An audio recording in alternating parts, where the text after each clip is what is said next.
New hits now on Lancho. Ndonë se jemi në hapat e parë të njohjes me të, kjo do të thotë se është thjesht fillimi i një rrugtimi shumë të bukur me të.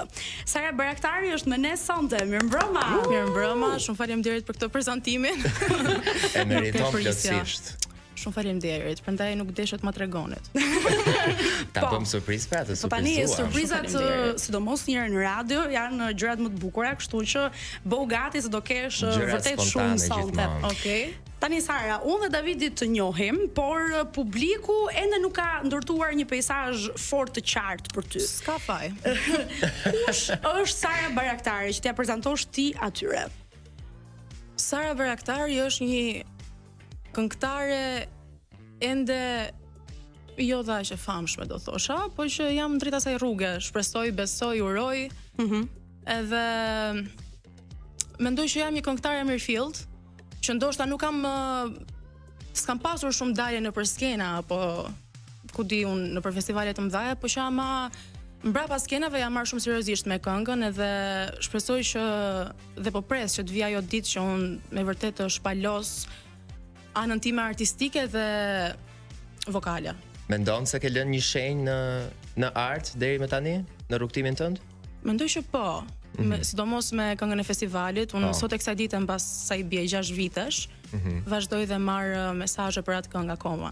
Po kjo është që të kesh atë qëndrimin, atë attitude që i thon të rrish me kokën lart, je shumë i bindur tek aftësitë tua. Si që takon një artisti në fakt. Po, dhe kjo është diçka shumë pozitive për ty, se ka disa të tjerë që i karakterizon më së shumti ajo modestia që bëhet për hir të mediave, po jo po se unë kështu, jo më unë jam një artiste e diplomatike për të mos cënuar 1 2 3 4 gjëra. Unë jam modeste.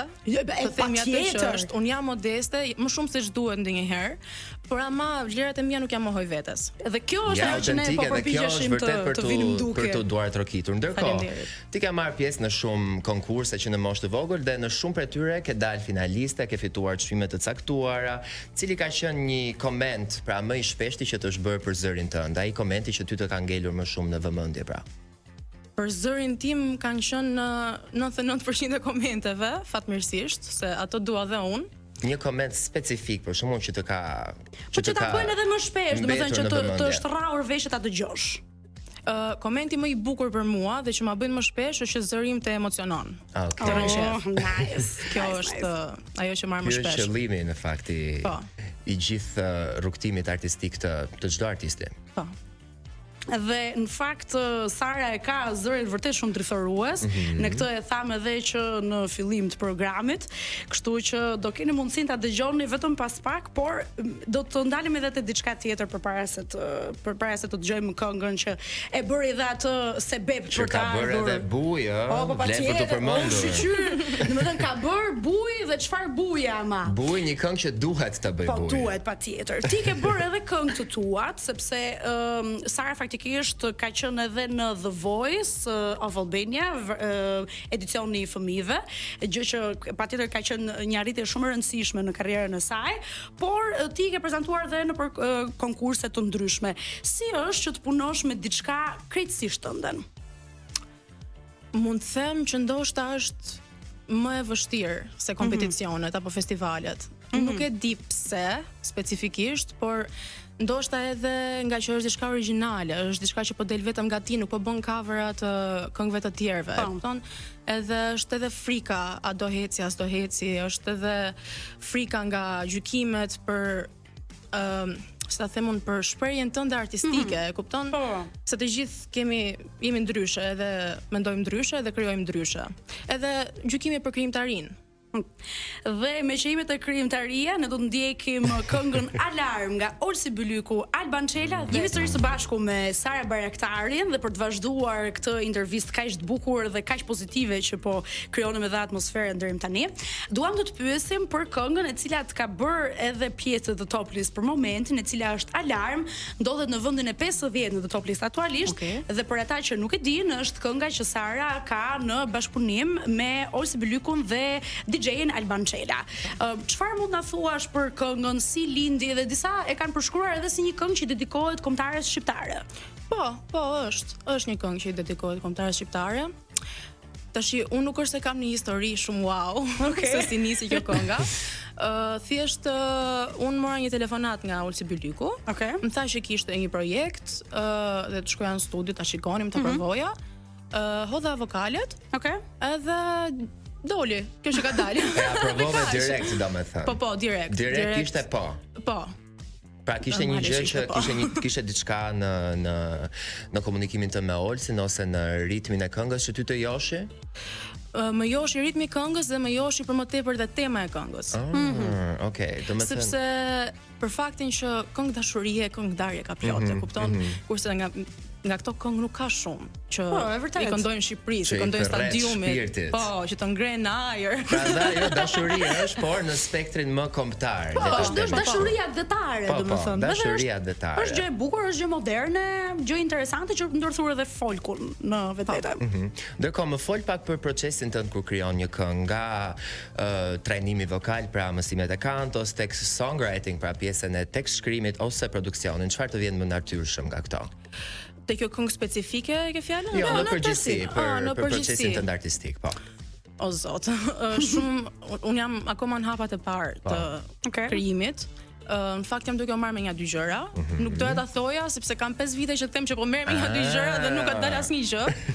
Po, ja se po e them, po merr me një dy gjëra. Po merr me një dy gjëra. Po, mendoj që pjesa e vokalit është nga fundi. Më shumë jam e fokusuar tek muzika dhe tek teksti, sidomos te teksti. Nuk e di, po sidomos në këto fillime që jam unë, dua që teksti të jetë me kuptim. Mos jetë shumë komercial. Aty e ndjen veten më Sara, pra në brendësi. Sara Bayraktari po merret me dy gjëra. Headline, po merret me dy gjëra. Për çfarë e ka fjalën Sara Bayraktari? Ndërkohë thuhet që artisti kur bie në dashuri frymëzohet më shumë. Të ndodh ty kjo, e shikon këtë korelacionin, pra këtë lidhjen mes dashurisë dhe ndjenjave të shprehura në pen ose në një beat instrumental. Unë mendoj që po, por mendoj me aq sa kam parë unë dhe me aq sa kam ndjerë unë vetë, më shumë frymëzohesh kur ndahesh, se sa kur dashuron. Është vërtet kjo. Jo, e lënduar nuk jam. Jam shumë okay. Po që thjesht po them sipas eksperiencës dhe gjërave që kam parë në treg. Shumica mund të themi që janë për ndarjen për momentin, nëse ja vën vesh.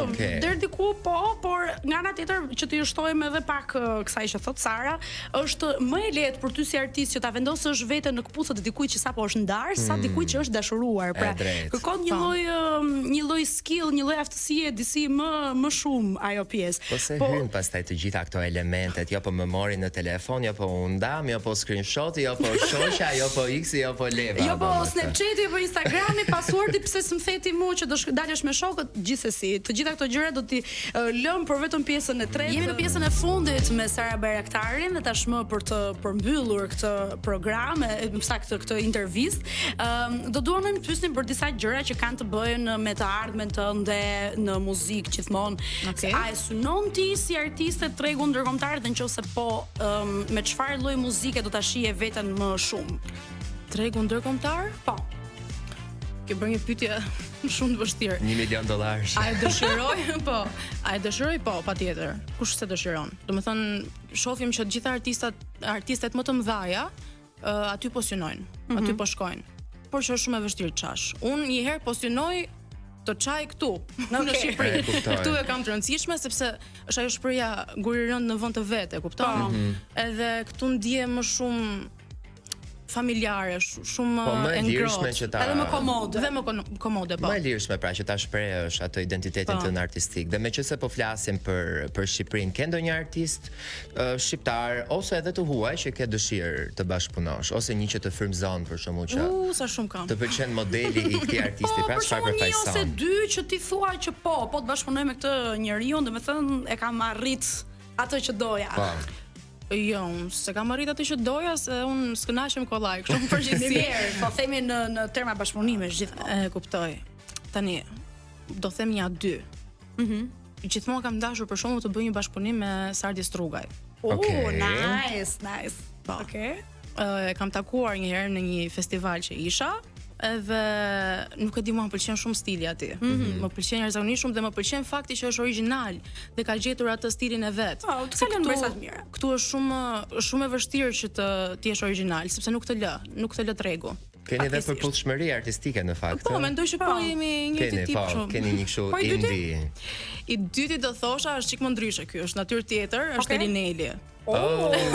Interesante. Elinel, thirrja është për ty edhe për Sardin. Kjo sidomos Elineli, sepse ishte një gjë që ne prisnin fare. Elinel, kjo është thirrja për ty, Sara në studio që nesër. Po, patjetër. Shumë interesante këto dy përzgjedhje. Si do të ishte suksesi në muzikë për ty? Do të thënë, nëse ti do ta kishe një lloj vizioni në kokën tënde, nëse mund ta ndash një gjë me ne. Çfarë është suksesi në muzikë për ty? Suksesi në muzikë për mua është që unë të krijoj atë që dua unë të krijoj, pa pasur presione nga të tjerë. Okej. Siç dua unë ta krijoj dhe që të kuptohet nga publiku. Ky do ishte suksesi im. Do kisha dëshirë që të merrje pjesë në për turne, pra të shkoje në për qytete të ndryshme të vizitoje. Patjetër. Të kishe mundësinë që ta shpalosje artin tënd në shumë treva, pse jo? Po, patjetër, pse jo? Se në Shqipëri për shembull nuk është se ka dalë ndonjë që të bëjë zëm tur në Tiranë, Durrës, në Elbasan, domethënë ose në për këto qytetet më të njohura të Shqipërisë. Do ishte interesante që dikush do ta thyen te këtë lloj. Nuk është shumë e përhapur në fakt, edhe si praktik pune, pjesa e turnes, sepse zakonisht të gjithë janë ose në klube nate ose në përdasma. E gjejnë outletin. Më ndryshe kjo, domethënë një thirrje për të bërë diçka krejtësisht ndryshe. Dhe diçka për ta përmbyllur me shumë ëmbëlsi. Çfarë mund të presim prej teje më mbrapa? Ke ndonjë projekt në horizont nga ato dy projekte që ato dy gjëra që Game Legend, ato dy gjëra. Që ke dëshirë ta ndash, pra. Që kam dëshirë ta ndaj, unë dua t'i ndaj të gjitha, e kupton, po që jepi bujrum, jemi si edhe. Po jo se marrim sysh pastaj. Po, e drejtë. Domethënë thjesht do ta lësh me faktin që janë dy gjëra dhe janë dy gjëra që unë po i punoj me shumë pasion, shumë dashuri, sepse dua me vërtet që kur të bëj këngët e mia dhe të krijoj këngët e mia, dua që të jenë sa më unë.